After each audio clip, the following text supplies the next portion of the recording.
Sa likod bahay na lang natin ilibing si Totoy. Mamayang hapon ay maghuhukay na ako doon. Mas maganda na rin yun. Kasi mas madali natin siya madadalaw kung kailan natin gustuhin. Ano? Hindi na nga natin siya naibili ng mahal at magandang kabaong eh. Tapos pati paglilibingan niya hindi pa natin paghahandaan. Saka baka matakot nang dumalaw ang mga kamag-anak natin at kaibigan kapag nalaman nilang may nakalibing sa likod bahay. Anong klaseng pag-iisip ba meron ka, Romuel? Wala na talaga akong maisip eh. Kahit sa ang sementeryo ay hindi kakayanin ng pera natin dahil mahal ang bayad. Wala nang libre sa panahon ngayon. Doon ba sa gawing silangan? Hindi ba libre ang sementeryo doon? Dahil pag-aari naman yun ng gobyerno. Kayo na lang ni Jeffrey ang maghukay para hindi na gumastos. Oo nga eh. Kaya nanggaling na rin ako kahapon doon. Kaya lang, ang sabi ng namamahala doon, wala pa raw bakante. May tagapangalaga ang bawat puntod at hindi pwedeng basta-basta hukayin at palitan ng bagong ililibing. May 2 araw pa naman tayo bago ilibing si Totoy eh. Subukan pa nating maghanap muli. Kahit malayo, kahit ilang oras ang abutin ng biyahe, mailibing lang sa maayos na libingan ng anak natin. Huling sandali na niya to, Romuel. Gawin naman nating presentable kahit papaano. Hindi na nga natin nagawang isalba ang buhay niya eh. Sige mahal, susubukan ko ha. Nakita ni Romuel na nagpakawala na lamang ng isang malalim na buntong hininga ang asawa dahil sa sinabi niya. Sobrang biglaan kasi ang pagkawala ng kaisa-isa nilang anak. Wala man lang nakitang anumang senyales na mamamatay ito, kaya hindi nila napaghandaan. Habang naglalaro ay nabagok ang ulo nito, pero hindi naman masyadong dinamdam ng bata ang nangyari sa kanya. Hanggang sa bigla na lamang itong dumaing ng matinding sakit ng ulo. Nang dalhin nila sa ospital, ay hindi na ito umabot ng buhay. Ang sabi ng doktor, may namuong dugo sa ulo nito dahil sa pagkakabagok. Walang naihandang sapat na pera ang mag-asawa sa pagkamatay ng anak dahil parehas silang gipit na mga panahong yun. Natanggal sa pabrikang pinapasukan si Romuel at si Estela naman ay walang trabaho. Umi-extra lamang si Romuel sa construction. Kaya kahit papano'y naipagpapatuloy nila ang buhay. Samantala, habang ang mag-asawa'y nananahimik at hindi alam ang gagawin sa tabi ng kabaong ng anak, nakarinig sila ng pagkatok sa pintuan. Agad itong nilapitan ni Romuel at pinagbuksan. Bumungad ang kaibigan niyang si Jeffrey na may bitbit na 2 plastik. Masigla itong pumasok sa loob at inilapag sa ibabaw ng lamesa ang mga dala. O pre, ang dami niyan ah. Ano ba yung mga dala mo? Pagkain para sa mga darating mamaya na gusto makiramay. Magluto tayo mamaya ng sopas, tapos may tinapay rin dito. Hindi na ako bumili ng kape kasi marami pa naman yung binili ko kahapon. Pre, salamat ah. Hindi na namin kailangang gumastos pa ng ganyan. Ang dami mo nang itinulong sa amin. Nahihiya na kami sa'yo. Sus, wala yun. Malit na bagay. Siya nga pala pre. Nakahanap ka na ba ng paglilibingan kay Totoy? Wala pa nga eh. Kahit saan ay hindi pwede kasi pera ang problema talaga dito. May mga libre nga pero bakanting lupa naman ang problema. Kinausap ko si Consiel B mo kanina. Yung kaklase natin ng elementary. Humingi ako ng tulong sa kanya. Ang sabi ko, magbahay-bahay para lumaki ang abuloy. Tapos sinabihan ko rin si Paring Bert na magpasagol dito mamayang gabi. Sigurado ako na dudumugin ng mga taong bahay nyo. Kaya ang garap po na nakalagay sa ibabaw ng kabaong ni Totoy, mapupuno yan. Makakabili na kayo dyan ng lupang paglilibingan. Pre, ang problema kasi hindi pa rin kami nakakabayad sa kabaong at saka sa serbisyo ng punerarya. Mabuti na nga lang at pumayag yung tagapamahala na pagkatapos na lang ng libing bayaran lahat. Malaking halaga din yun. Kaya lahat ng abuloy doon mapupunta. Yun lang, problema nga yan. Pre, baka naman may alam ka pang sementeryo na libre lang ang lupa. Kahit tayo na lang ang maghukay para hindi na tayo magbayad. Meron kaso malayo dito sa atin. Mga ilang oras din ang biyahe. Baka kapag doon nailibing ang inaanak ko, hindi na natin madalaw ng madalas. Saan ba yun? Pwede mo bang ituro sa amin? Oo nga pre, napag-usapan namin ni Estela na kahit malayo ay papatusin na namin.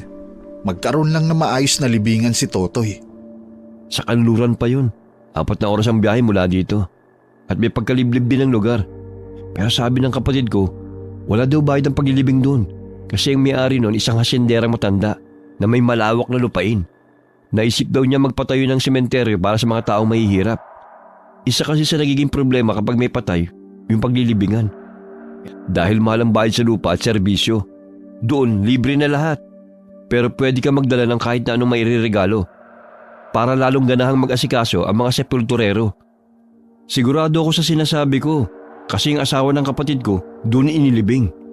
Wala silang binayaran kahit na magkano. Naging madali lang sa kanila kasi doon naman sila nakatira. Pre, baka naman wala na dong bakante. Kasi pag ganyang walang bayad, dinadayo yan. Hindi pare, malawak yun kasi bagong tayo lang yun. Saka hindi pa masyadong alam ng mga tao yun dahil nga nasa liblib na lugar.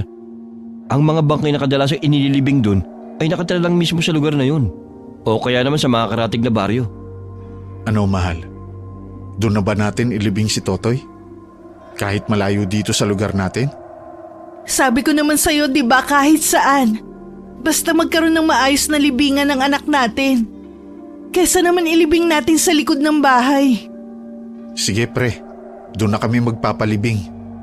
Sige pre, magpapasama ako sa kapatid ko sa pakikipag-usap sa may-ari para makapagpareserba na ng lupa. Sabay na napausal ang pasasalamat ng mag-asawa dahil sa solusyon na ibinigay ni Jeffrey sa kanilang problema. Lumipas ang araw at ililibing na ang kanilang anak. Walang sumamang mga kamag-anak sa paglibing sa bata dahil nalalayuan ang mga ito sa sementeryo. Napagdesisyonan nila na sila na lamang mag-asawa at kasama ang kaibigang si Jeffrey. Mabuti na lamang at nakahiram ito ng sasakyan na maghahatid sa kanila sa isang kakilala nito na tagapamahala sa punerarya. May kalayuan ng lugar kaya madaling araw pa lamang ay umalis na sila ng bahay. Bandang 9:00 na ng umaga nang makarating sila roon at agad silang sinalubong ng tagapamahala ng sementeryo na si Nanay Senyang. Kayo ba yung nagpareserba ng lupa nung isang araw? Opo, Nanay Senyang. Sila na nga po yun. Ito pong kaibigan ko po si Romuel. Magandang araw po, Nanay Senyang. Abay kayong 3 lang ang maglilibing sa inyong patay? Nasaan ang mga iba ninyong kasama? Ang totoo po kasi niyan, Nanay Senyang, malayo pa ang pinanggalingan namin ayaw po makipaglibing ng iba dahil nalalayuan po sila. Dito na po kasi libre ang paglilibing Kaya itinuro ko po ang sementeryong ito sa kaibigan ko. Siya, sige. Talagang libre dito kasi para to sa mga mahihirap na tao na hindi kaya magbayad ng pampalibing. Kung meron man akong hihingin, kahit konting handog na lang sana para sa mga sepulturerong mag-aasikaso sa inyo para lalo silang sipagin. Kasi sa totoo lang, wala naman silang kinikita dito. Ang mga taong yun ay mga mababait na tauhan ko na tumutulong sa akin dito sa sementeryo. Huwag po kayong mag-alala. May mga dala po kaming iba't ibang prutas at gulay para sa inyo. Mga tanim pa po namin to. Naku, salamat, matutuwa ang mga sepulturero ko dito. Siya nga pala, dun sa dulo ang inyo. Kasi nasabi nitong si Jeffrey na bata daw ang ililibing. Dun nakapwesto ang mga bata. Saka malaki ang espasyo na ibinigay ko sa inyo para kapag dadalawin ninyo ang puntod, may mapupwestohan kayong maayos na lugar para hindi magsiksikan. Sige po, Nanay Senyang. Maraming salamat po. O siya, sige na. Sasamahan ko na kayo doon. Sinamahan ni Nanay Senyang ang 3 sa paglilibing sa anak ni Romuel. Pagdating doon ay inilapag muna ang kabaong sa isang tabla para masulyapan ng mag-asawa ang kanilang anak sa huli nitong sandali. Bumuhos ang luha ng mga ito habang kinakausap ang bata sa huling pagkakataon. Pagkatapos ay tinakpan na ito at nagtulong-tulong ang mga sepulturerong nandoon sa pagbubuhat ng kabaong. Pagkatapos ay inilapag na nila ito sa isang crane bago dahan-dahang ibinaba sa hukay. Pagkatapos na matabunan ito ng lupa, ay kinuha ni Stella ang mga bulaklak para sa puntod ng anak. Nang akmang ilalapag na niya yun sa lupa, ay pinigilan ito ni Nanay Senyang sa pamamagitan ng paghawak sa braso nito. Iha, bawalan sampagita dito. Pakitago na yan. Bakit naman po? Hindi po ba ito naman po talaga ang bulaklak na inaalay sa patay? Basta iha, bawal dito yan. Hindi ko pwedeng sabihin ng dahilan. Sige po, itatago ko na. Pasensya na po kayo. Hindi ko naman po kasi alam eh. Ay, nakalimutan ko palang sabihin sa kanila Nanay Senyang na bawal dito ang sampagita. Nabanggit na rin sa akin yun ng kapatid ko eh. Pero nawala po sa isip ko. Pasensya na po. Basta alam nyo na ngayon kung anong bawal dito. Siya nga pala, uuwi na ba kayo kagad? Opo, uuwi na din po kami. Ay Diyos ko, mamaya na. Sumama muna kayo sa bahay. Paniguradong malulungkot lang kayo pag uwi ninyo. Nang magsabi kasi itong si Jeffrey sa akin nung isang araw, pinaghandaan ko na ang pagdating ninyo.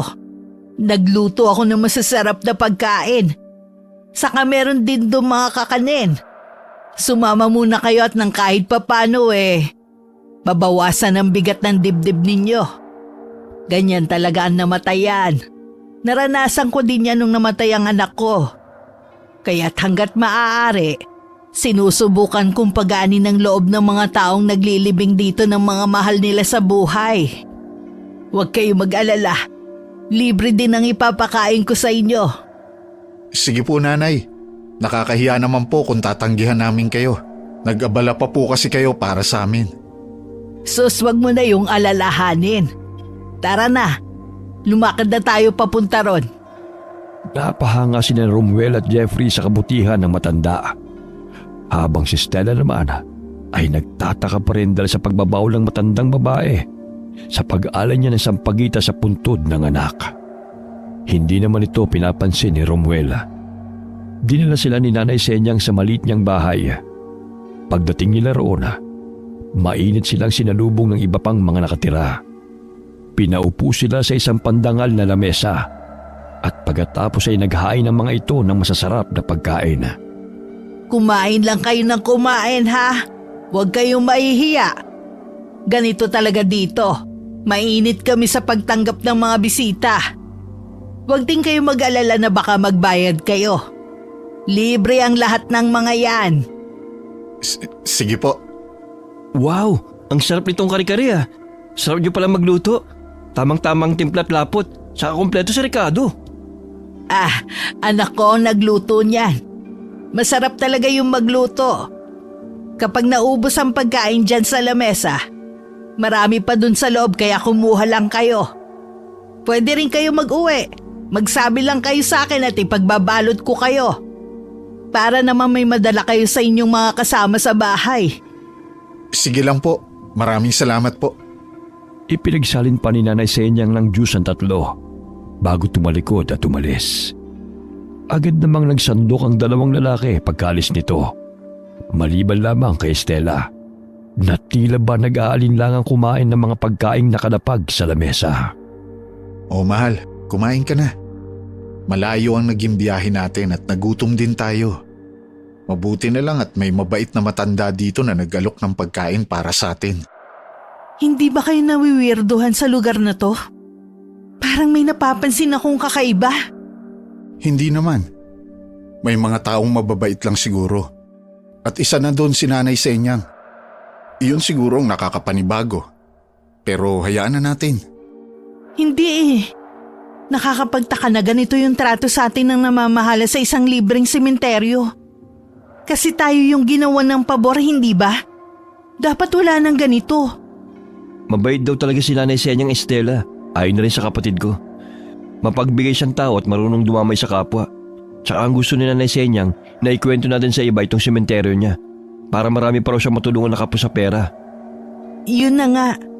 Sino bang may gusto na magpalibing sa lugar na to? Ang layo. Alam mo mahal, ang taong gipit, ang hahanapin niya na libre. Tingnan mo tayo. Kahit ilang oras ang biyahe, pinuntahan natin kasi gusto nating mailibing ang ating anak sa isang maayos na sementeryo. Magpasalamat na lang tayo at may ganito kasi kung wala, baka natuloy na yung sinasabi ko na sa likod bahay na lang ilibing si Totoy. Sa bagay, tama ka naman. Puro negatibo lang siguro ang naiisip ko kasi hanggang ngayon, hindi ko pa rin matanggap na wala na si Totoy. Wala din akong gana sa lahat ng bagay. Mahal, hindi gusto ni Totoy na nakikitang malungkot ka. Kailangan nating magpakatatag. Nandito pa ako sa tabi mo. Magkasama tayo sa pagsubok na ito ng buhay natin. Kung naiiyak ka, ilabas mo lang. Maiintindihan ka naman ng mga nandito kasi alam nilang nawalan ka ng isang mahal sa buhay. Inakbayan ni Romuel ang asawa habang magkatabi silang nakaupo. At ipinatong naman ni Stella ang kanyang ulo sa dibdib ng lalaki. Hinalikan naman ng huli ang kanyang noo para kahit papano ay mapanatag ang kanyang pakiramdam. Mababait ang mga tao sa lugar na yun, kaya hindi sila nakaalis kaagad dahil nakipagkwentuhan pa ang mga ito sa kanila. Magtatakip silim na maisipan nilang magpaalam na sa mga ito at kay Nanay Senyang. Bago sila umalis ay napagdesisyonan muna nilang bumalik sa sementeryo kung saan nakalibing si Totoy. Gusto nilang manatili muna doon ng isang gabi para makasama ang labi ng anak sa huling pagkakataon bago umuwi. Aba Jeffrey, bakit may dala kang alak? Hindi ba bawal yan dito sa sementeryo? Hindi naman siguro. Kasi hindi naman halata ng bantay na may dala ako. Ibang klase ka talaga pre. Kapag alak, talagang hindi pumapalya. Ikaw ang bahala ha? Kapag nahuli tayo dito, wala akong alam dyan.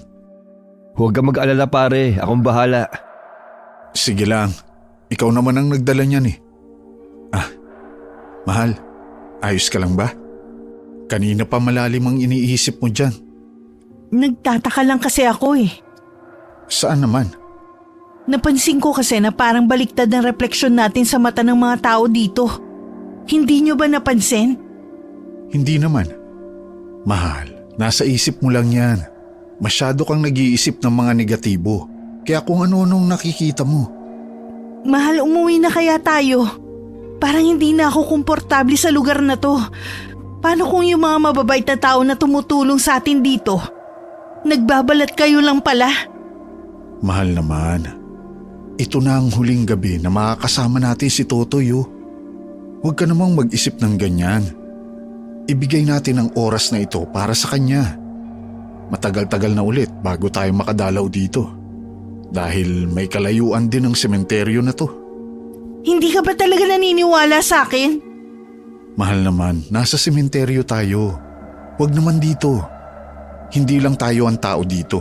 Kasama natin si Jeffrey. Nakakahiya namang ipakita na nag-aaway tayo sa harap niya. Ganyan ka naman eh. Wala kang pakialam sa akin, sa anak mo, at sa lahat ng tao. Ano ba, Stella? Tama na. Kaya nga tayo bumalik sa sementeryo para sa huling sandali na makakasama natin ang anak natin. Alam kong nalulungkot ka, pero parehas lang tayo ng nararamdaman. Dahil parehas tayong magulang. Kaya please, magpakatatag ka naman. Nandito ako, hindi kita iiwan. Tuluyan ng kumula ang luha sa mga mata ni Stella. At niyakap naman ito ni Romuel. Hindi pa rin sila umalis sa sementeryo hanggang sa tuluyan ng dumilim. Pinagsaluhan naman nila ang dalang alak ni Jeffrey habang pinagkukwentuhan ng masasayang alaala ng namatay na bata. Mga ilang sandali lang ay nagpaalam si Romuel kay Stella na iihi lamang kasama si Jeffrey. Kaya lumayo muna ang dalawang lalaki at naghanap na maiihian. Pre, kung hindi lang ako nalulungkot sa pagkawala ng anak ko, hindi ako iinom. Alam mo naman na simula nang magkaanak kami, tumigil na ako sa pag-inom ng alak. Okay lang yan pare. Ganun talaga ang buhay. Hindi natin kontrolado. Mahirap man pero kailangan natin tanggapin. Kaya sigurado ako na hindi matutuwa ang anak mo na makita kayo mag-asawa na lugmok sa buhay. Kaya kailangan yung bumangon at magpakatatag. Sa bagay, tama ka. Dapat labanan naming mag-asawa ang sakit na nararamdaman para matuto kaming bumangon. Tama, ganyan nga. Yan ang kumpare ko. Matatag at matapang. Teka pre, hindi mo ba naaamoy yun? Oo nga no. Amoy masangsang. Parang nabubulok na karne. Pero siguro normal na dito ang ganong amoy. La sementeryo to eh. Maraming naagnas na katawan. Pero pre, wala pa namang ganong amoy nang pumunta tayo dito, di ba? Saka malinis tong sementeryong to. Ayon na din sa mga nakita ko kanina. Hindi nila hinahayaan na may mga nakakalat na buto o bakas ng bangkay dito kung saan-saan. Ewan ko nga eh. Ang tapang talaga ng amoy. Uy teka, may malakas na pagaspas ng bakpak. Dinig mo ba yun? May malaking ibon na lumilipad. Hindi kaya may nagpaparamdam na kababalaghan dito? Pre, baka tama lang yun ang alak. Hindi naman totoo ang mga ganyan. Sa bagay, ang mabuti pa pre, umalis na tayo. Tapos na akong umihi. Ako din pre. Tara, bumalik na tayo kay Estela. Narinig ng dalawang lalaki ang isang sigaw mula sa malayo nang akmang hahakbang na sila. Dahil sa takot na tono ng boses, agad silang nag-alala. Nakilala ni Romuel ang boses ng sumisigaw at ito ay si Stella. Binilisan nila ang paglalakad papunta kay Stella. Pero nang matanaw nila ito, tila wala namang kakaibang nangyayari. Pre, bakit parang wala naman nangyari? Bakit kaya parang hindi siya gumagalaw? Nakatayo lang siya dun at nakatingin sa malayo. Kaya nga eh. Kilala ko kasi ang asawa ko. Kapag sumigaw na siya, ibig sabihin may hindi magandang nangyayari. Pero wala namang anumang reaksyon sa mukha ni Stella.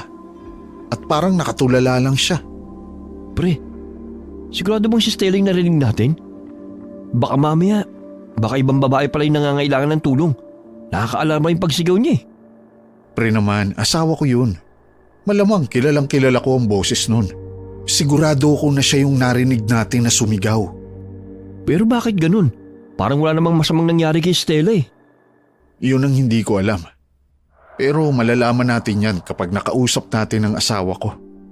Sabagay tama ka dyan. Tara pre, puntahan na natin siya. Mabilis na lumakad ang dalawa papunta sa kinaroroonan ni Stella. Pagdating doon ay napansin nila na walang anumang ekspresyon ang mukha nito at kalmado lang na nakatingin sa malayo. Nakatulala ito at hindi man lamang gumagalaw ang mga mata. Nakaramdam na ng pag-aalala si Romuela dahil sa ganung itsura ng asawa. Mahal, ayos ka lang ba? Ikaw ba yung sumigaw? May nangyari ba? Pre, mukhang wala sa sarili si Stella. Pagmasdan mo mabuti nakatingin lang siya sa malayo. Kaya nga eh. Ayos naman siya kanina kahit na nagkatampuhan kaming dalawa. Hindi ko alam kung anong nangyayari sa kanya. Mahal, hindi mo ba ako nakikita? Sumagot ka naman sa akin. Nag-aalala na ako sa iyo. Baka dinamdam niya ng sobrang pagkamatay ng anak niyo. Kaya siya nagkaaganyan. Baka naman naapekto na ang kanyang pag-iisip. Baka kaya siya sumigaw kanina, naalala niya yung masaklap na sinapit ng anak niyo. Pero natural lang na ganyan ang maramdaman niya. Pre, ano kayang mabuting gawin sa kanya? Sa dami ng pagsubok na pinagdadaanan naming mag-asawa, ngayon lang siya nagkaaganito. Hayaan na lang muna natin siya. Magiging okay din ang asawa mo. Wala nang ibang nagawa si Romuel kundi yakapin ang asawa dahil sa kalagayan nito. Labis ang kanyang pag-aalala ng mga oras na yon. Maya-maya pa ay biglang dumating si Nanay Senyang at agad silang nilapitan. Oh, ano bang ginagawa niyo rito ng ganitong oras? Akala ko ba umuwi na kayo kanina pa? Napagdesisyonan po kasi namin na magpalipas muna ng gabi dito sa sementeryo, sa tabi po ng puntod ng anak ni Romuel. Ito na lang po kasi ang huling gabi na makakasama namin ang labi ng aming anak. Dahil baka matagalan na din kami bago makadalaw dito. Kasi medyo may kalayuan din ito mula sa aming tinitirahan. Bakit mga amoy alak kayo? Uminom kayo ano? Kaunti lang po. Pampapawi lang po ng lungkot. Alam ko pong bawal yun dito sa sementeryo. Pasensya na po. Nalasing din ba itong babae ninyong kasama? Hindi naman po. Saka hindi naman po kami masyadong uminom. Isang bote lang kasi yung dala ni Jeffrey. Pero mukhang hindi ayos ang kalagayan niya. Hindi nga po namin siya makausap. Ay siya! Doon muna kayo sa bahay magpalipas ng gabi at malamig dito. Baka magkasakit pa kayo. Saka mukhang wala na sa sarili itong si... Anong pangalan nga ulit ito? Si Stella po. Yan, si Stella. Mukhang wala na siya sa sarili. Tayo na. Lumakad na tayo papunta sa aming bahay. Sumunod naman sina Romuel at Jeffrey kina Nanay Senyang at doon muna sila nagpalipas ng gabi. Si Stella ay buong magdamag na nakamulat ang mga mata at hindi man lamang natutulog. Kinakausap ito ni Romuel pero hindi man lang sumasagot. Kaya labis ang kanyang pag-aalala sa asawa. Iniisip na lamang niya na baka nabaliw na ito dahil sa sobrang pangungulila sa namatay na anak. Kinaumagahan na, maaga silang gumising para umalis na sa lugar na yun. Abay, mamaya na kayo umalis. Mag-almusal muna kayo at mahirap bumiyahe ng walang laman ng tiyan. Maupo muna kayo sa mesa at nagluto ko ng masasarap na pagkain para sa inyo. Sige po, Nanay Senyang. Hindi naman po kami tatanggi. Maraming salamat po sa kabutihan ninyo. Wala yon. Maliit na bagay lang to. Bakit ba kasi kayo nagmamadali? Nag-aalala na po kasi ako sa asawa ko dahil kagabi pa po siya hindi makausap. Bala ko po sana ay ipatingin na siya sa espesyalista dahil baka mamaya naapektuhan na ang isip niya dahil sa sobrang kalungkutan. Hindi ko nga po alam kung paano makakakuha ng pera para dito. Pero baka kapag hindi ko ginawa ng paraan, tuluyang mabaliw ang asawa ko. Ano ka ba? Normal lang yan sa kanya dahil namatayan siya ng anak. Ganyan din ang naramdaman ko nung namatay ang aking panganay. Abay, ilang araw ako nung hindi kumakain at lumalabas ng bahay. Pero napaglabanan ko. Dadalhin mo pa siya sa espesyalista? Peperahan lang kayo ng mga taong yan. Tapos reresetahan ng maraming gamot na makakasama pa sa kalusugan. Kaya nga dito kayo nagpalibing ng anak ninyo, di ba? Kasi wala kayong pera. Tapos ngayon, binabalak mong gumastos para lang sa isang bagay na kaya namang solusyonan. Saan kayo kukuha ng pera para doon? Tama po kayo. Wala nga po kaming pera. Pero natutuliro na po ako. Ano po kayang mabuting gawin sa kanya, Nanay Senyang? Sobra na po ako nag-aalala sa asawa ko eh. Baka mamaya maapektuhan na din ang pag-iisip ko dahil sa nakikita ko sa kanya. Parehas po kasi kaming nawalan ng anak eh. Kahit ako, hindi ko pa rin matanggap. Kaya mahina pa rin ang dibdib ko sa panahon ngayon. Iwan mo siya dito. Ano po? Kasi malapit to sa simenteryo.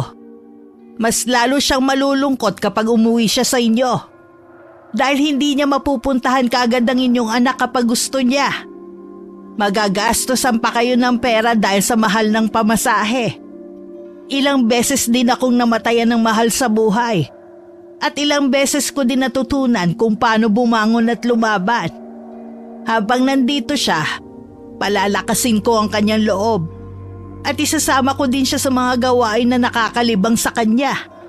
Puntahan mo na lang siya dito sa isang araw. O kung kailan mo gusto. Ipapangako ko sa'yo na magiging mabuti ang asawa mo rito. Talaga po? Tutulungan mo ang asawa ko na makabangon? Oo naman. Pero ikaw magtrabaho ka. Nakikita ko naman na kaya mo pa. Kaya magpatuloy ka lang sa buhay. Kapag maayos na ang iyong asawa, babalik na ulit sa normal ang inyong buhay. Malay mo, magkaroon ulit kayo ng anak. Magiging daan yon para maging isang pamilya ulit kayo. Maraming salamat po, Nanay Senyang. Napakalaki po ng naitulong ninyo sa amin. Mula sa libreng libingan na ibinigay ninyo para sa anak namin. Tapos ngayon, tutulungan ninyong makabangon ang aking asawa sa lungkot na kanyang nararamdaman. Napakabuti ninyo pong tao. Ipinapangako ko po na balang araw ay makakabawi din po ako sa inyo. Hindi mo na kailangan bumawi. Tumutulong lang ako ng kusa at bukal sa loob. Isipin mong parang nanay mo na rin ako. Saka ipamalita ninyo sa mga mahihirap na namatayan ng tungkol sa sementeryo namin. Para hindi lang yung mga nakatira dito o malapit dito ang magpapalibing. Sa ganoong paraan mas marami ang aming matutulungan. Sige po, Nanay Senyang. Ipinapangako ko po na makikipagtulungan ako sa inyo sa pagtulong sa mga tao. Pagkatapos magpaalam kay Nanay Senyang, sina Romuel at Jeffrey tuluyan nang umalis. Iniwan si Stella sa pangangalaga ng matanda. Kampante silang mababalik sa dati ang wisyo ni Stella.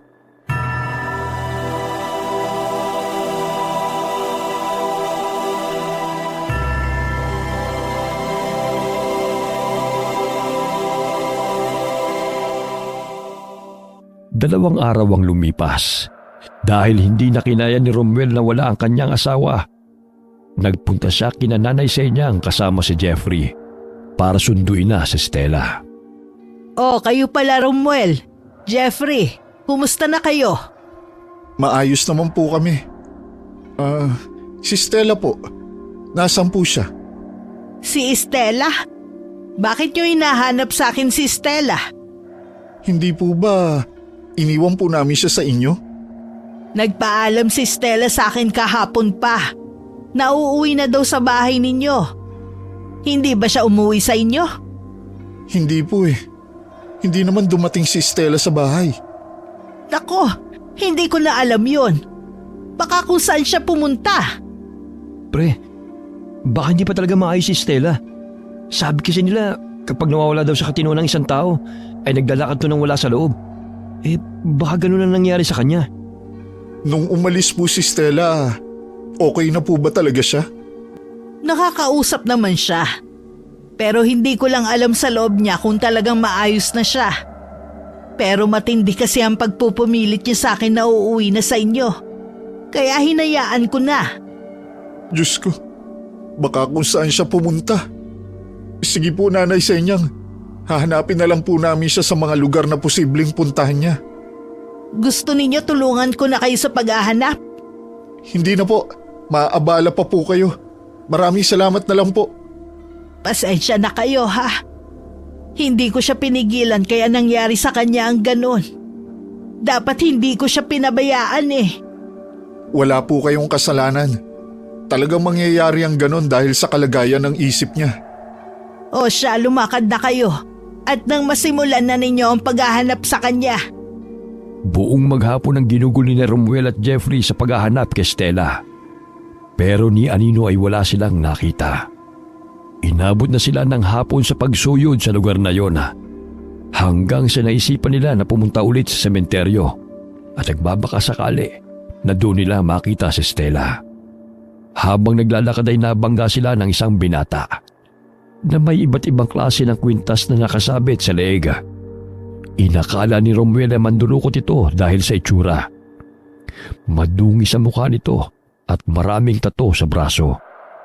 Ang binatang ito ay si Jimmy, na apo ng isang manggagamot at dating mangkukulam. Ano ka ba? Hindi ka nag-iingat sa paglalakad. Huwag mo sabihin na isang mandurukot ka na kahit sa ganitong klase ng lugar ay naghahanap ng mananakawan ng pera. Pasensya na po. Hindi ko po sinasadya. Saka, hindi ko alam ang sinasabi niyo magnanakaw ako. Hindi po ako mandurukot. Sana naman nag-iingat ka sa kilos mo. Maghapon na nga kami pagod na pagod sa paglalakad. Tapos babanggain mo pa kami na akala mo kung sino ka. Pre, kalma lang. Mas bata sa atin yan. Huwag ka na makipag-away. Ikaw ang matanda, ikaw na magpakumbaba. Atoy, pasensya na sa kumpare ko ha. Mainit ang ulo nito ngayon. Ano pong ginagawa niyo sa lugar na ito? At saka, bakit po kayo nagpapaabot ng hapon dito? May hinahanap lang kaming tao. Sige na, mauna na kami ha. Ikaw, mag-ingat ka rin. Sandali lang po. Umalis na po kayo sa lugar na to. Hindi po kayo dapat nandito. Dahil masasama ang mga nakatira dito. Anong pinagsasabi mo? Sisiraan mo pa ang mga nakatira dito. Ikaw nga dyan ang mukhang masamang damo. Maniwala po kayo. Marami pong aswang sa lugar na ito. Kapag nakita nila kayo, Baka mawala din po kayo sa sarili nyo, kagaya ng ibang taong pumunta rito. Nag-iimbento ka ba ng kwento? Nung isang araw pa kami nang galing dito. Pero wala naman kaming nalaman na ganyan. Sa'yo lang namin yan narinig. Huwag ka ngang magpabibo. Hindi na ako natutuwa. Pre, tama na. Ang mabuti pa, umalis na tayo rito. Tara na, hayaan mo na siya. Eto ang 20 pesos. Yan lang ang makukuha mo sa amin. Sa susunod, umayos ka sa paglalakad ha. Mabuti at napagpasensyahan ka pa namin. Hindi ko po kailangan yan. Gusto ko lang po kayong paalalahanan na may nangyayaring iba sa lugar na ito. Delikado kayo rito. Hindi ka pa rin talaga titigil? Pre, hayaan na natin siya magsalita.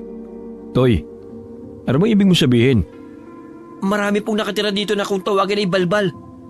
Sila po yung mga uri ng aswang na kumakain ng mga patay na tao. Ang target po nila, yung mga bagong libing. Kaya nga po nagpatayo sila ng sementeryo para madali sila makakuha ng mga bangkay. Pinapalitan po nila ng puno ng saging ang bangkay na kinukuha nila sa mga puntod. Toy, hindi aswang ang may-ari ng sementeryo dito, kundi mga mabubuting tao na kagaya ni Nanay Senyang. Anong balbal yung sinasabi mo? Nag-iimbento ka ba ng kwento? Pero, totoo po ang sinasabi ko.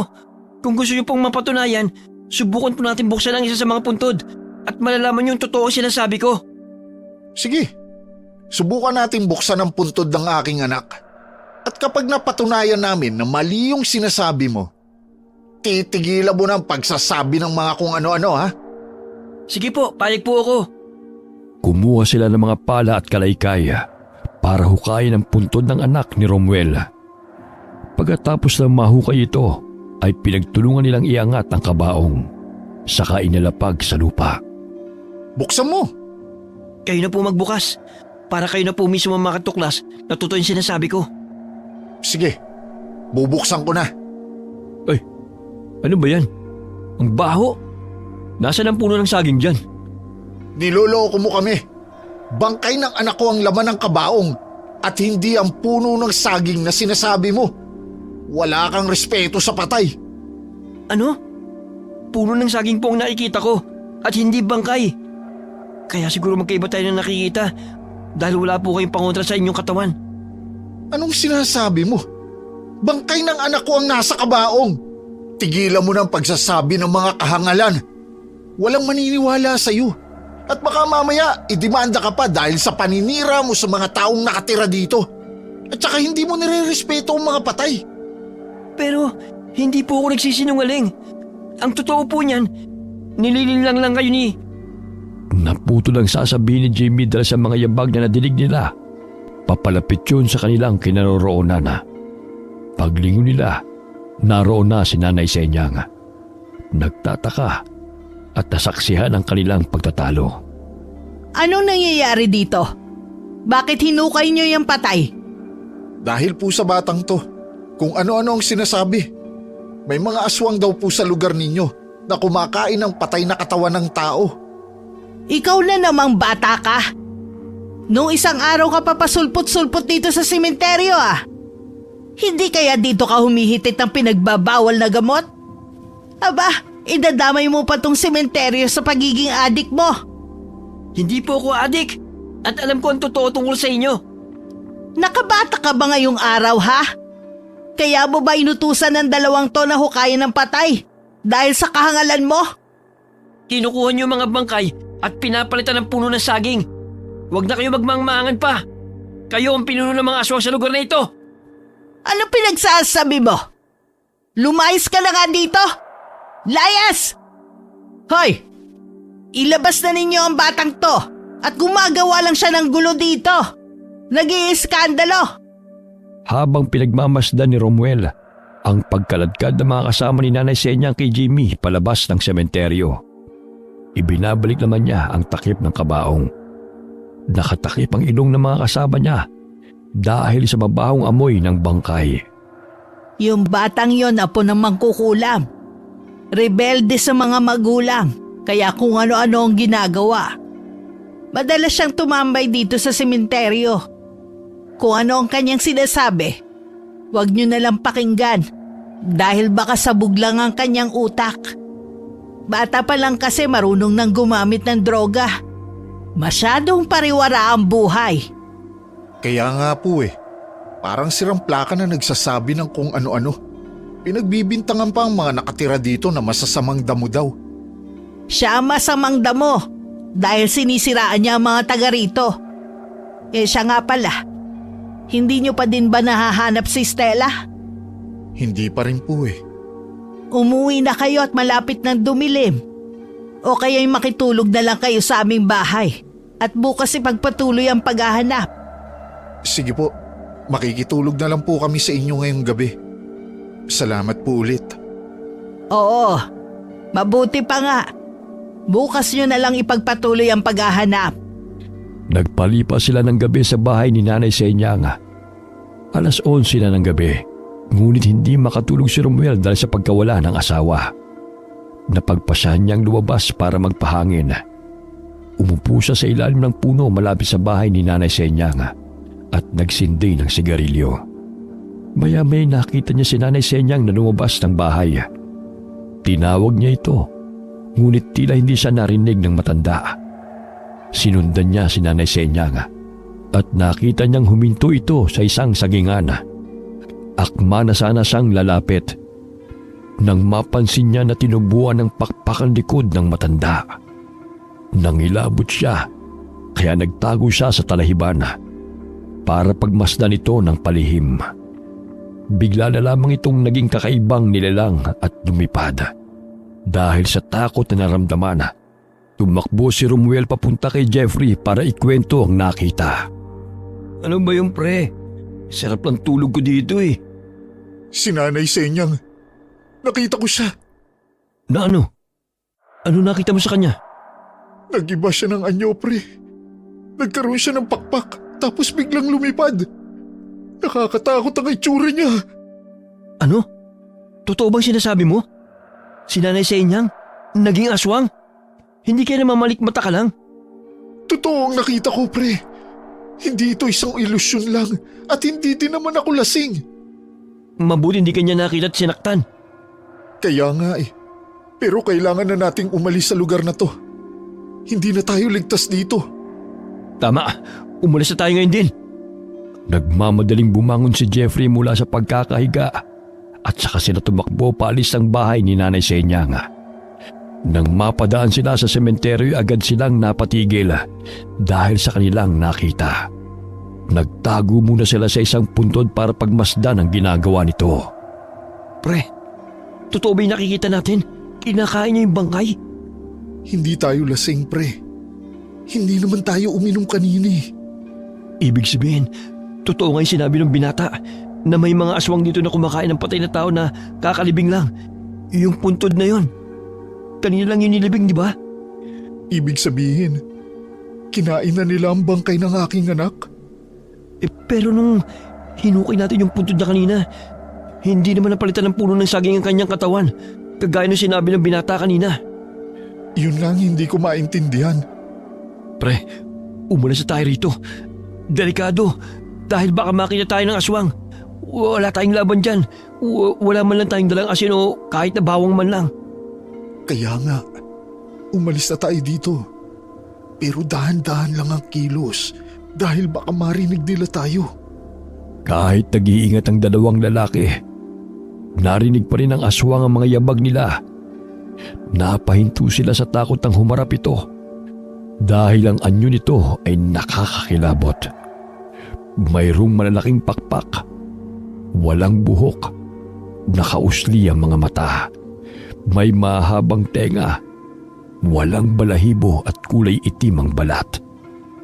Pagkatapos inilabas nito ang mahabang dila na parang ahas. Dahil sa sobrang takot, tumakbo si Romuel at iniwan si Jeffrey na tulala sa tabi ng nilalang. Nakita ng huli na tinapik at tinitigan ng aswang si Jeffrey. Susugod na sana si Romuel nang lapitan din siya nito. Naghanap siya ng pamukpok at akmang ihahampas niya na yun nang bigla itong sumigaw dahil sa palasong tumama sa katawan nito. Nasunog ito at naging abo. Nakita ni Romuel sa di kalayuan, si Jimmy pala ang pumana dito. Dali-dali naman itong lumapit sa kanila ni Jeffrey. Umalis tayo dito. Teka, si Jeffrey. Hindi ko siya pwedeng iwanan. Jeffrey, pre, umalis na tayo dito. Anong nangyayari sa'yo? Ba't mo tinabig ang kamay ko? Wala na po siya sa sarili. Namanipula na po ng aswang ang kanyang isip. Pre naman, makinig ka sa akin. Ako to si Romuel, ang matalik mong kaibigan. Umalis na tayo. Wala na po tayo magagawa sa kanya sa ngayon. Kailangan siyang gamutin para bumalik siya sa sarili niya. Makiramdam po kayo mabuti. May mga yabag na papalapit sa atin. Dumadami na sila. Kailangan natin maging alisto. Ito po, gamitin niyo itong isang pananadala ko bilang armas laban sa mga balbal. May mutya ng sampagita yan at yun lang ang pangontrang nakakapatay sa kanila. Hindi ako marunong gumamit ng pana. Ganun po ba? Ito na lang po ang sa inyo. Katas ng sampagita yan. Iwisig mo sa bawat aswang na lalapit sa inyo. Biglang sumugod ang maraming balbal at mabilis na pumalibot sa kanila. Kahit mabilis silang tumakbo, naabutan pa rin sila ng mga ito. Agad na inihanda ni Jimmy ang kanyang pana at sunod-sunod na inasinta ang bawat sumusugod sa kanya. Ang bawat tamaan na aswang ng palaso ay nagre-resulta ng mabilis na pagbagsak ng mga ito. Iniinda nila ang sugat na gawa ng palaso. Nasusunog ang katawan ng aswang dahil sa mutya ng sampagita. Tinutupok hanggang sa tuluyang maging abo. Samantala, nanginginig naman ang mga kamay ni Romuel habang mabilis niyang iwiniwisik ang katas ng sampagita sa mga papalapit na balbal. Pero tinatagan niya ang loob at pilit na nakipaglaban sa mga ito. Isang balbal naman ang mabilis na sumugod kay Jimmy. Inilabas nito ang mahaba at matutulis na dila. Naging maagap si Jimmy. Nakailag siya at agad na pinana ang bibig ng aswang. Muntik na ring tamaan si Romuel ang dila ng isang balbal ng punteryahensya. Pero mabilis na kumilos si Jimmy. Pinana niya ang halimaw bago pa man ito makalapit kay Romuel. Sa loob ng ilang minuto, naubos na nila ang lahat ng mga aswang na umatake sa kanila. Napahiga sila sa lupa dahil sa matinding pagod. Pagkatapos naalala ni Romuel si Jeffrey, pero wala na ito sa kanyang huling kinaroroonan. Si Jeffrey, nawawala. Nalingat tayo. Saan naman kaya siya pumunta? Sa sobrang abala natin sa pakikipaglaban, hindi na natin namalayang kinuha si Jeffrey ng isang balbal. Saan siya dinala ng aswang? Saan natin siya hahanapin? Hindi ko alam kung saan ang eksaktong lugar na pinagtataguan nila ng mga tao. Pero ginagawa nila yon para maburang bakas ang ginawa nila sa bangkay. Ano bang nangyari sa kaibigan ko? Anong ginawa sa kanya ng aswang? May sumpaan tapik ng mga balbal. Nawala siya sa sarili dahil doon. Ganun ang nangyayari kapag ang isang tao nakita ang aswang na kinakain ng bangkay. Binubura nila ang alaala at katinuan nito sa pamamagitan ng pagtapik. Mawawalan sila ng alaala at pagkatapos kukunin na sila ng aswang para itago at gawing katulad nila. Yun ang dahilan kung bakit wala ni sino mang tao ang nakakalam tungkol sa kanila. Malamang ganun din ang nangyari sa asawa ko.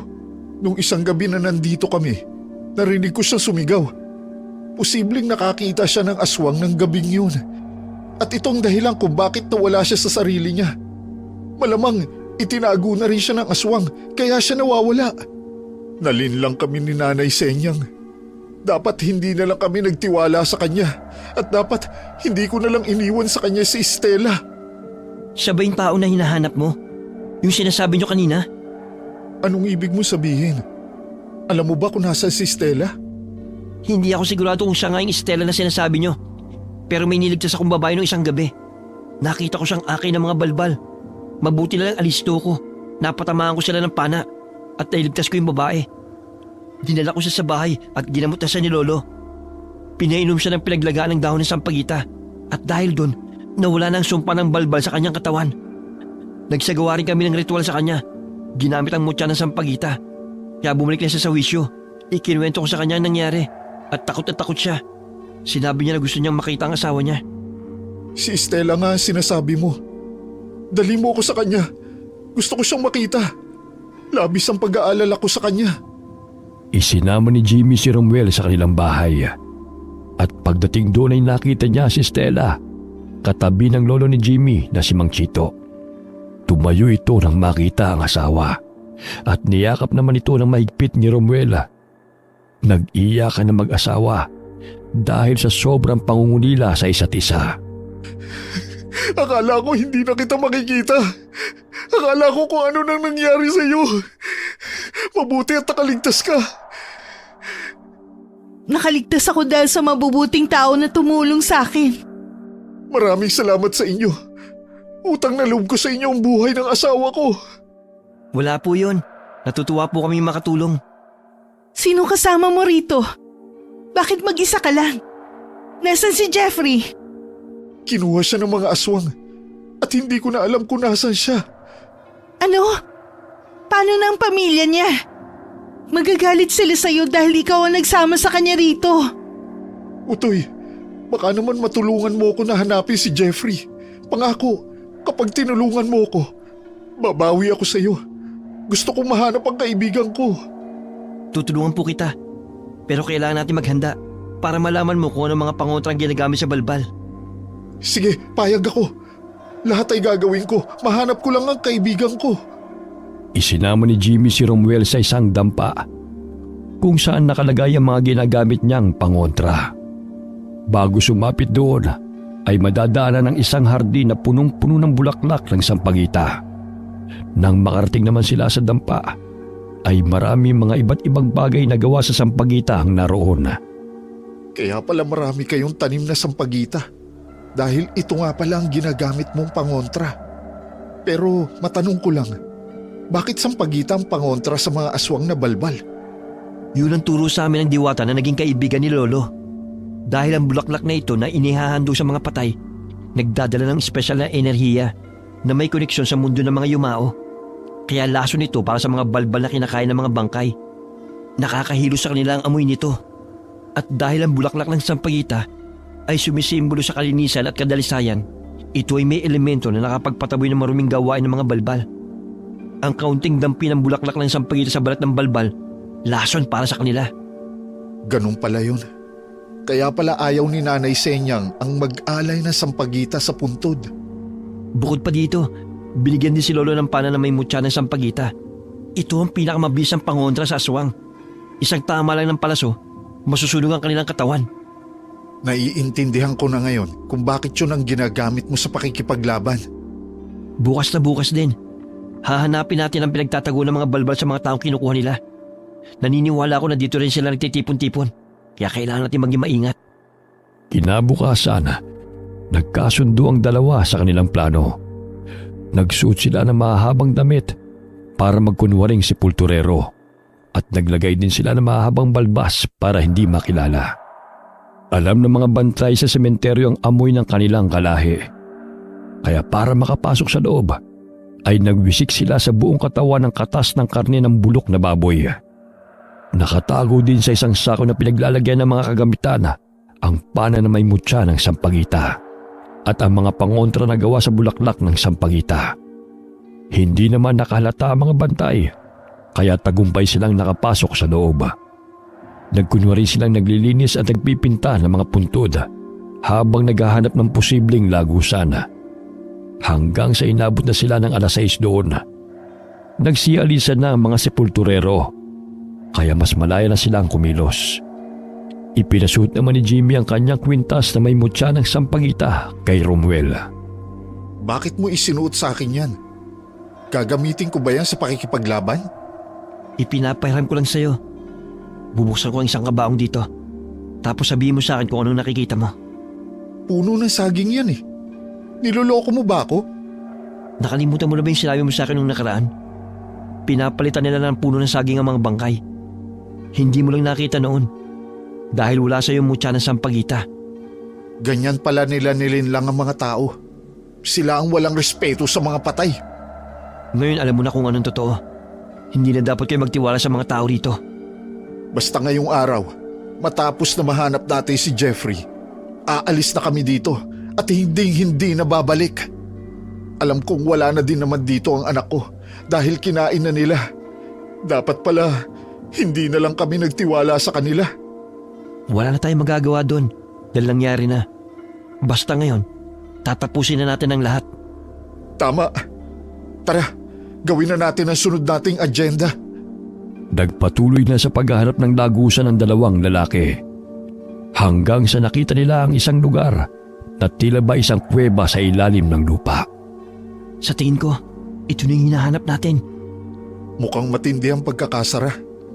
Mabubuksan kaya natin yan? Hindi ko po alam, pero susubukan ko. Meron siyang maliit na butas na parang kapag sinundot, makikita natin ang bukasan. Mukhang ito ang pinakakandado ng pinto. Susubukan kong gamitin tong palaso. Baka sakaling mabuksan. Sige nga, gamitin mo. Subukan natin. Ayun, nabuksan. Makakapasok na tayo. Salamat sa Diyos. Mahanap ko ng kaibigan ko. Pero kailangan natin magdahan-dahan. Dahil may nadidinig akong kaluskos. Kailangan nating talasan ang ating pakiramdam. Hindi tayo basta-basta susugod. Kailangan natin pag-ingatan na mabuti ang ating galaw. Huwag kang mag-alala. Handa ako para dyan.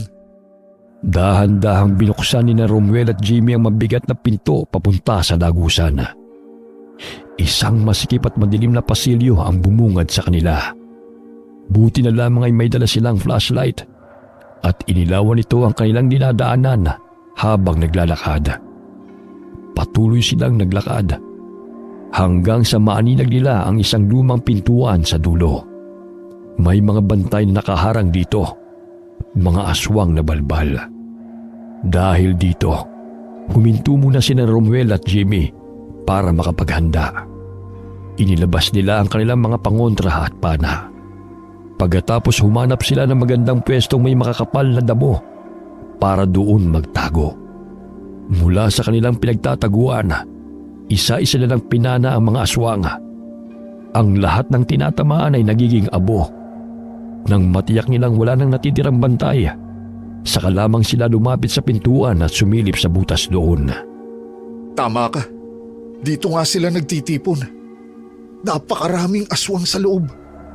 Anong gagawin natin? Kaya ba natin silang labanan? Parang ayoko nang tumuloy. Natatakot ako. Kuya, buhay na matalik mong kaibigan ang nakasalalay dito. Kailangan natin siyang makuha mula sa mga aswang. Kaya kailangan mong maging matapang. Pero paano kung hindi na natin siya mahanap? Dahil naging isa na pala siya sa kanila at nagpapalit na siya ng anyo katulad nila. Makikita pa ba natin siya kung ganun ang nangyari? Huwag mo munang pangunahan ng mga bagay-bagay, kuya. Kailangan natin subukan. Hindi natin malalaman kung hindi natin susubukan. Bago tayo pumunta rito, dapat alam na natin ang ganitong posibilidad. Nang sa ganun, alam natin kung paano natin haharapin. Anong gagawin natin? May alam ka bang paraan? Hindi ako sanay sa ganitong pakikipaglaban at hindi ako kasing lakas mo pagdating sa paghawak ng pana. Kuya, may alam akong paraan. Hindi lang naman pana ang dala kong pangontra, hindi ba? Pangunahan mo at susunod ako sa iyo. Sige kuya, akong bahala. Ihanda mo lang ang pana. Napakahigpit ang pagkakakandado ng pinto, pero pinilit ni Romuel at Jimmy na buksan ito. Pinagpupupukpok nila ang kandado gamit ang matigas na bato hanggang sa tuluyang masira. Pagbukas nila ng pinto, sabay-sabay na napatingin sa kanila ang mga aswang sa loob. Agad na inihanda ni Romuel ang kanyang pana. Inilagay ang isang palaso sa busog at itinutok ito sa isang aswang na malapit sa kanya. Nang tamahan niya ang aswang matapos panain, ay nangisa ito at tuluyang namatay. Dahil doon nagkagulo ang mga aswang sa loob. Sunod-sunod na nagpaulan ng palaso si Romuel sa mga aswang na nagtatangkang lumapit sa kanya. Samantala, inilabas ni Jimmy ang isang garpon mula sa kanyang bag. Puno ng pinulbos na sampagita. Kumuha siya ng isang dakot ng pulbos at isinaboy sa paligid.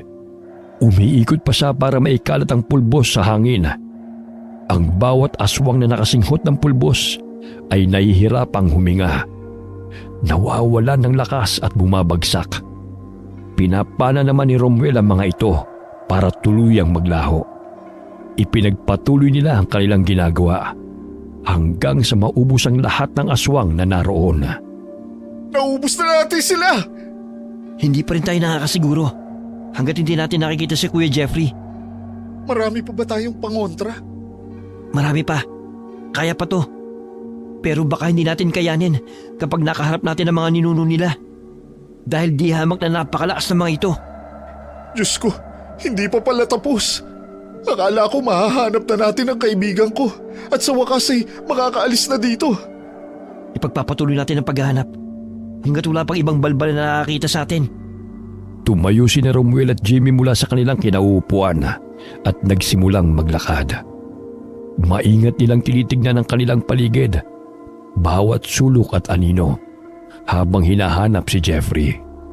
Habang naglalakad sila sa isang madilim na pasilyo, bigla nilang narinig ang mabilis at galit na paghakbang ng isang aswang na tila naghahanap. Mabilis na hinila ni Jimmy si Romuel sa isang sulok. Nagtago sila sa likod ng isang malaking bato. Pinagmasdan nila ang aswang mula sa kanilang pinagtataguan. Hindi nito nakita ang dalawa, kaya't umalis na ito. Nang matiyak nilang wala na ito, saka lamang nakahinga ng maluwag ang dalawa. Bakit kailangan nating magtago? Pwede naman nating panain na lang yun. Mas malaking katawan niya kumpara sa pangkaraniwang balbal. Ibig sabihin, siya ay isa sa mga pinuno nila. Magaling silang umilag at makipaglaban. Kaya wala tayong laban kung nagkataon. Masasayang lang sa isang kagaya niya ang mga dala nating pangontra. Yun naman pala ang palatandaan eh. Mas malaki ang katawan. Ang mga aswang na yon, pinaniniwala na daang taon ang nabubuhay at napapanatili ang mahaba nilang buhay dahil ang kinakain nila mga patay na bata. Naiintindihan ko na. Kaya naman pala tuwang-tuwa si Nanay Senyang nang malaman na maglilibing kami ng bata sa kanyang sementeryo. Ganun na nga. Isang kayamanan para sa kanila ang magkaroon ng patay na bata sa sementeryo. Yun din bang dahilan kung bakit mas malakas sila at mas magaling makipaglaban? Sa haba ng taon na nabubuhay sila sa mundo, alam na nila kung paano mag-isip at gumalaw ang tao. Talagang nakikisalamuha sila sa mga kagaya natin. Dahil dito, alam na nila kung paano makipaglaban ng mga tao sa kanila. At yun ang mahirap na labanan kapag nakaharap na natin sila. Ganun pala yun. Mukhang mahihirapan tayo dyan kung nagkataon. Sa ngayon, ang unahin muna natin mahanap si Kuya Jeffrey. Tapos bahala ng ibang bagay kapag nakalabas na tayo rito. Tama. Simulan na natin. Lumabas si Romuel at Jimmy sa kanilang pinagtataguan at ipinagpatuloy ang paghahanap kay Jeffrey. Nakarating sila sa dulo ng pasilyo at nakakita ng isang pinto na basang-basa ng laway ng aswang. Sinubukan ni Romuel na buksan ito, ngunit pinigilan siya ni Jimmy. Ipinaliwanag ni Jimmy na kamandag yon ng aswang. Kumuha si Jimmy ng isang dakot ang pinulbos na sampagita mula sa kanyang garapon at isinaboy sa pinto para patuyuin ang laway. Nang matuyo na sa kanila, binuksan ang pinto. Gumamit pa ng panyo si Jimmy sa paghawak sa seradura. Sa loob ng silid, natagpuan nila si Jeffrey. Nakatali ang mga kamay at paa. Ang mga matay pulang-pula. Sa tabi niya ay nakasalansa ng mga piraso ng karne ng tao. Ang pagkain na ginagamit sa pangyayanggaw. Akmang lalapitan ni Romuel ang kaibigan para yakapin, ngunit pinigilan siyang muli ni Jimmy. Kumuha ang binatilyo ng kinatas na sampagita at hinalo ito sa pagkain ni Jeffrey. Pagkatapos ay inilagay niya ito sa tabi ng lalaki. Parang gutom na kinain niya ito. Nakaramdam ng awa si Romuel sa kalagayan ng kanyang kaibigan. Kung ganito lang din ang sasapitin ng mga taong binibiktima nila, bakit hindi na lang nila patayin? Para sa kanila, hindi masarap ang karne ng tao na pinatay nila. Ang gusto nila, yung tipo ng bangkay na namatay sa natural na paraan at hindi sa pamamagitan ng pagkitil. Pambihira. May mga ganun pa palang kondisyon ng mga aswang. Ganun na nga kuya. Noong una nagtataka nga din ako kung bakit hindi nila patayin at niyayanggaw pa nila. Pumapatay lang sila ng tao kapag nanlalaban sa kanila.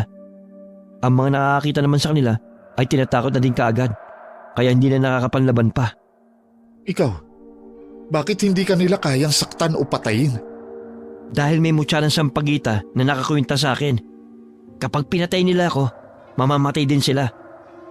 Dahil hindi nila kakayanin ang lakas ng enerhiya, nalalabas sa mutya na gumagana lang kapag kinatamaan nila ako kahit konti. Ganun pala yun. Napakahiwaga naman ang mutya ng Sampaguita. Siya nga pala, paano si Jeffrey? Ilalabas natin siya ng tulog? Ganun na nga. Kaya kailangan natin magdahan-dahan sa paglabas para walang makakita sa atin. Dahil mas magiging mahirap makipaglaban habang may tulog na inaalalayan. Maingat na binuhat ni Romuel at Jimmy si Jeffrey. Hawak ni Romuel ang kaliwang bahagi ng katawan ni Jeffrey, habang ang kanang braso ni Jeffrey nakapatong sa balikat ni Jimmy. Si Romuel ay patuloy na sumusuri sa paligid, sumusulyap sa likuran at sa mga gilid upang matiyak ang kanilang kaligtasan. Samantala, si Jimmy nakatuon ng paningin sa lupa, pinagmamasdan ang bawat hakbang nila upang maiwasan ang anumang ingay na maaaring makaakit ng mga balbal. Bigla nilang narinig ang pagaspas ng pakpak ng isang aswang na papalapit sa kanila. Mabilis silang naghanap ng mapagtataguan at mula doon ay sumilip sila. Nakita nila ang isang balbal, ngunit pagkaraan ng ilang sandali, umalis din ito. Nakahinga sila ng maluwag. Ngunit bago pa man nila mayakbang ang kanilang mga paa, isang balbal ang biglang sumulpot sa kanilang harapan. Nakalabas ang dila nito at nanilisik ang mga mata. Sinubukan nilang tumakbo, ngunit huli na. Napalibutan na sila ng napakaraming aswang. Jimmy, anong gagawin natin? Ang dami nila. Baka hindi natin sila kayaning labanan. Gumawa na lang kaya tayo ng paraan para makatakas. Hindi tayo makakatakas sa kanila. Kapag tinangka natin tumakas, susundan lang nila tayo at wala din tayong ibang magagawa kundi ang lumaban sa kanila. Sasapat pa ba yung mga dala nating pangontra? Kuya, hindi tayo susuko. Kaya gagawa tayo ng paraan para sumampat ito. Eh si Jeffrey, paano? Ganito kuya, habang ginugulo ko sila, gawan mo ng paraan para makaalis kayong dalawa at makalabas sa lugar na ito. Ako nang bahala makipaglaban sa kanila. Hindi pwede yun. Hindi kita iiwan dito. Basta kuya, gawin mo lang yung sinasabi ko sa'yo. Basta ipinapangako ko sa'yo, lalabas ako dito ng buhay. Wala nang nagawa si Romuel kundi ang sumang-ayon kay Jimmy. Dali-dali namang inihanda ni Jimmy ang kanyang mga gamit, ang garapon ng pinulbos na sampagita at ang pana na may mutya. Agad niyang isinaboy ang pulbos sa paligid upang magkagulo ang mga balbal. Samantala, sinamantala ni Romuel at Jeffrey ang pagkakataon upang makatakas. Habang abala ang mga kalaban sa epekto ng pulbos, maingat na naghanap ng daan si Romuel. Nilulusutan ng madilim na mga pasilyo. Nang makita niya ang liwanag, nakahinga siya ng maluwag dahil alam niyang malapit na sila sa kaligtasan. Ngunit isang malaking balbal ang humarang sa kanila. Noon niya lamang naalala na naiwan pala niya ang kanyang pangontra kay Jimmy. Inilabas nito ang mahabang dila, kaya napapikit at napatras si Romuel. Ngunit bigla siyang nakarinig ng hiyaw at nakita niya si Mang Chito na binobomba ng katas ng sampagita ang balbal. Pagkatapos ginamit ni Mang Chito ang kanyang espada at pinaghahampas ang nilalang, habang patuloy na binobomba ito ng katas ng sampagita. Ipinagpatuloy niya ito hanggang sa matumba at mamatay ang aswang. Manchito, buti dumating po kayo. Nasaan ang apo ko? Naiwanan po siyang nakikipaglaban sa loob. Pasensya na po. Hindi ko po nasamahan ang apo ninyo. Makikisuyo na lang po ako kay Jeffrey. Babalikan ko po siya. Kaya yun ang apo ko. Magtiwala ka sa kanya. Sanay siya sa pagkipaglaban. Naniniwala ako na makakabalik siya ng buhay. Pero Mang Chito, sobrang dami po niyang kalaban. Baka hindi po siya makaligtas. Ano ka ba, iho? Mas kilala ko ang apo ko. Abangan mo na lang ang pagbalik niya. Sige po. Nag-aalala lang po ako sa kanya. Mga ilang sandali pa'y may narinig silang yabag ng isang taong papalapit sa kanila. Paglingon nila ay nakita nila si Jimmy. Buhay na buhay dahil nakaligtas ito sa pagkipaglaban. Sa sobrang tuwa ni Romuel ay nabitiwan niya si Jeffrey at agad na sumalubong sa binata. Nakaligtas ka, Jimmy! Sabi ko naman sa'yo kuya kayang-kaya ko to. Mabuti na lang. Nakokonsensya din ako at iniwan kita dun. Ayos lang ako kuya. Di mo ako kailangang alalahanin.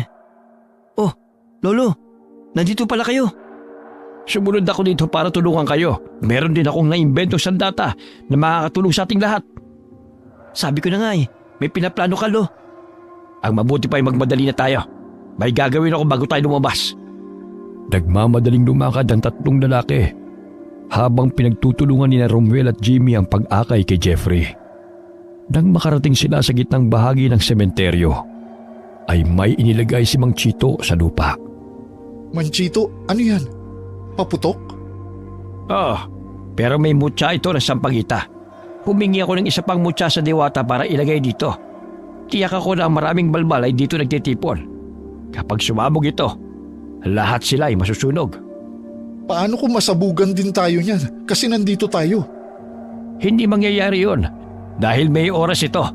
Kaya nga bilisan na natin lumabas dito. Magtiwala na lang tayo kay Lolo. Alam niyang gagawin niya. Tayo na. Umalis na tayo. Narinig nila ang mabibigat na yabag ng mga balbal na papalapit habang naglalakad pa lamang sila. Dali-dali silang tumakbo upang maiwasan ang mga ito. Isang balbal ang humarang at ipinakita ang dila nito. Pinomba ito ni Mang Chito ng katas ng sampagita. Pagkatapos nagpatuloy sila sa pagtakbo hanggang sa makalabas ng sementeryo. Naroon na ang tricycle ni Mang Chito sa labas at isinakay sila na matanda. Mabilis na nagmaneho si Mang Chito. Ilang minuto matapos nilang makalayo sa sementeryo, narinig nilang isang malakas na pagsabog. Sabay-sabay silang nagpasalamat dahil nakaligtas sila. Ay, sa wakas, nakalaya na din sa mga aswang na yun. Maraming salamat po sa tulong ninyo, Manchito. Walang anuman yon. Ang problema na lamang ay itong kaibigan ninyo. Kailangan gamutin dahil nayanggaw ng mga balbal. Gagaling pa po kaya siya? Gagawin kong lahat para gumaling siya. Pagkatapos ay makakabalik na kayo sa inyo. Salamat po talaga. Jimmy, nagpapasalamat din ako sa iyo ng sobra-sobra. Iniligtas mo ang buhay ng asawa ko. At humihingi din ako ng tawad kung inaway kita noon. Hindi ko alam na ikaw pala ang totoong mapagkakatiwalaan at hindi si Nanay Senyang. Hayaan mo na yun, kuya. Kalimutan mo na yun. Ang mahalaga, nakaligtas na kayo dito. Basta kuya, pakatatag lang kayo ng asawa mo ha. Alam ko kung gaano kahirap ang mamatayan. Huwag kayong mawalan ng pag-asa. Kuya, kapag nagkaanak ulit kayo, ipangalan niyo sa akin ha. Aba, siya nga naman. Magandang ideya yan. Ang tawanan ay biglang napalitan ng matinding takot. Nang biglang may sumulpot na napakalaking balbal sa harapan nila. Inaalog ang kanilang tricycle na parang laruan. Nagsipagtakbuhan sila palayo. Halos tumilapon sa lupa dahil sa lakas ng paguga. Sa gitna ng kaguluhan, nakita ni Romuel si Jeffrey na hinila ng aswang at sinakal sa pamamagitan ng mahabang dila. Subalit kahit anong pagtatangka nilang mailigtas ang lalaki, walang epekto ang kanilang mga pana at ibinobomba nilang katas ng sampagita. Napakabilis ng balbal at nakakailag ito sa lahat ng kanilang atake. Sa gitna ng kanilang kawalan ng pag-asa, nakipaglaban si Jimmy gamit ang lahat ng kanyang natitirang lakas. Ipinain niya ang sarili sa aswang. Pinipigilan siya ng kanyang lolo pero hindi niya yun pinansin. Pinuntirya niya ang pinakamahinang parte ng katawan nito, ang pakpak. Pinaulanan niya yun ng palaso, kaya nagalit ito at nahirapan sa pag-ilag. Sa huli, napilitan ito na bitiwan ng dila nito si Jeffrey at paulit-ulit na pinaghahagupit si Jimmy ng dilang yun. Tumilapon ang binata sa lupa at nang mamatay ito, namatay din ang aswang dahil sa malakas na enerhiya na lumabas sa mutya ng sampagita. Nilapitan ni Romuel ang labi ng binata. Manchito, wala na po. Wala na po ang apo ninyo. Namatay siya dahil sa pagliligtas sa atin. Tinupad niya sinabi niyang handa siyang magbuwis ng buhay para mapatay ang pinuno ng mga balbal. Bakit niya yun kailangan gawin? Ang mga magulang ni Jimmy ang unang nabiktima ng mga balbal na yan. Wala pang sementeryo noon. Nagkunwaring mabuting tao si Aling Senyang na dumamay sa kanya. Kaya sinamahan siya doon buong magdamag. Paggising niya, puno ng saging ang nakita niya sa kabaong ng kanyang mga magulang. Mabuti na lamang at nung panahong yon ay nailagay ko na sa kanyang legang mutya ng sampagita.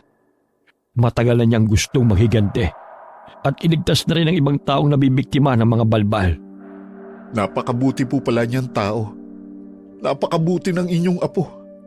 Nakaligtas tayong lahat dahil sa kanya. Nasabi nga po niya sa akin na kapag napatay siya ng aswang, mamamatay din ito dahil sa mutya ng sampagita. Ganun na nga. Napakadakila ng aking apo. Nakaligtas silang lahat kapalit ng buhay ni Jimmy. Sinamahan ni Romuel si Mang Chito sa pagluluksa sa binata hanggang sa may libing ito. Si Jeffrey naman ay ginamot ng matanda hanggang sa ito'y tuluyang gumaling sa pagkakayanggaw. Ang katas ng sampagita ang nakapagpatanggal sa yanggaw ng aswang kay Jeffrey at humingi rin sila ng gabay sa diwatang nagbigay ng mutya. Nang bumalik ito sa wisyo, ay umuwi na sila at bumalik na sa normal ang kanilang buhay. Pinilit na nilabanan ng mag-asawang Romuel at Estela ang kalungkutan sa pagkawala ng kanilang anak. Hanggang sa sumapit ang kaarawan nito at ipinagdiwang nila yon sa kanilang bahay.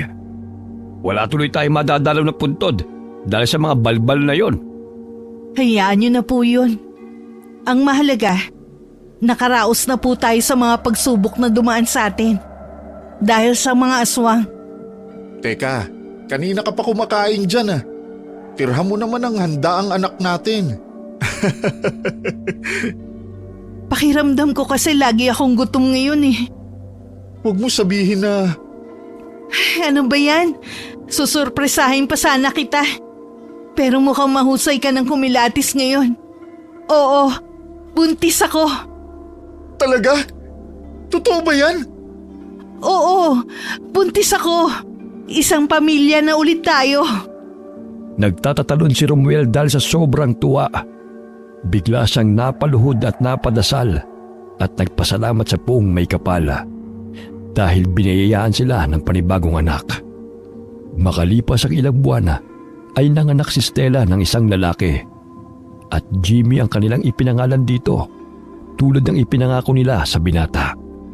Simula noon ay naging maingat na sila at hindi na basta-basta nagtitiwala at ang karanasan nila sa mga balbal ay hinding-hindi nila makakalimutan. Wakas.